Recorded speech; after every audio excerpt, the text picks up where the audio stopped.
प्यारे बच्चों, इनसे मिले। ये हैं मामा पापा के प्यारे और दुलारे आहद। ये घर में सबसे छोटे हैं। आहद नर्सरी जमात में पढ़ते हैं। आहद के भाई का नाम अहमद और बहन का नाम शिजा है। एक दिन आहद के पापा सब बच्चों के लिए बाजार से खूबसूरत खिलौने लेकर आए। उन्होंने तीनों बच्चों को अपनी अपनी पसंद का खिलौना दिया। आहद ने अपना खिलौना अलमारी में रखा और फिर अहमद का खिलौना लेकर भाग गया। बाद में शिजा से लड़कर उसका खिलौना भी छीन लिया। आहद रोजाना खिलौनों के साथ अकेले खेलता था। जब भी अहमद, शिजा या कोई और बच्चा खिलौनों को हाथ लगाता तो वो खूब शोर मचाता और लड़ने लगता और सबसे कहता, नहीं, ये मेरे खिलौने हैं, इनसे बस मैं ही खेलूंगा, कोई मेरे खिलौनों को हाथ भी नहीं लगाएगा। और सारे बच्चे उदास होकर वापस चले जाते।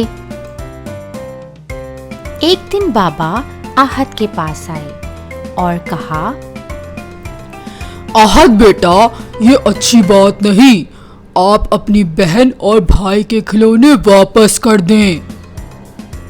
फिर अम्मी ने भी समझाया, आहद बेटा, लड़ना अच्छी बात नहीं होती, आपको अपने बहन और भाई के साथ मिलकर खेलना चाहिए।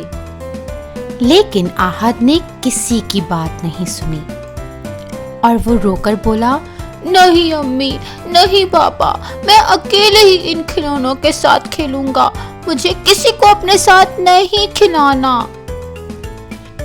फिर एक दिन आहद के पापा आहद के लिए क्रिकेट का बल्ला और गेंद लेकर आए। आहद बहुत खुश हुआ।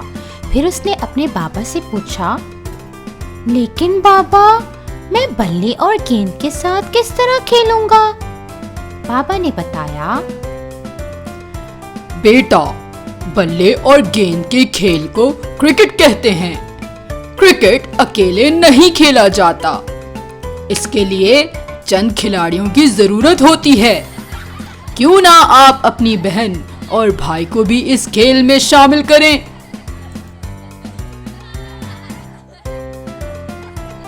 आहद की अम्मी भी पास खड़ी थी। वो कहने लगी, बेटा, आप अहमद और शिजा को भी साथ मिलाएं और तीनों इकट्ठे खेलें, आपको बहुत मजा आएगा। फिर आहद ने अहमद और शिजा को बुलाया। फिर तीनों खेलने लगे।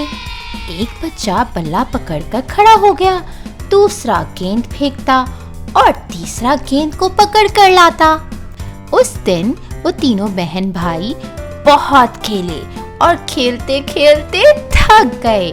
उन्हें एक साथ खेलने में बहुत ज्यादा मजा आया।